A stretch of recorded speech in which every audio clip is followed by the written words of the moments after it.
touch a little heavy. Pressure from Simango, Allende, Ribeiro.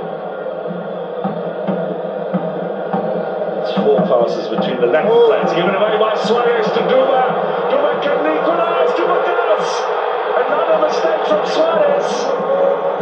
And Kaizer Chiefs are right back in the game. Expertly stolen, expertly finished by Wandile Duba. It's his 6th goal of the season, 5 in the league and now 1 in the cup, and this is by far the most important. It is the most important one. We spoke about they always look dangerous when they counter press. Forcing Mamelodi Sundowns to make those type of mistakes at the back. They had an opportunity to go play up front, but look at the persistence there from Duba. Pressing that, Mamelodi Sundowns being open, Duba finding time and space, be able to punish Ronan Mills. Put his head down, the young man. He's only 20, in the back of the net, with the coolness and precision of a much more experienced striker. Let's go, he says to his teammates. 1-1 is the score. Cup match.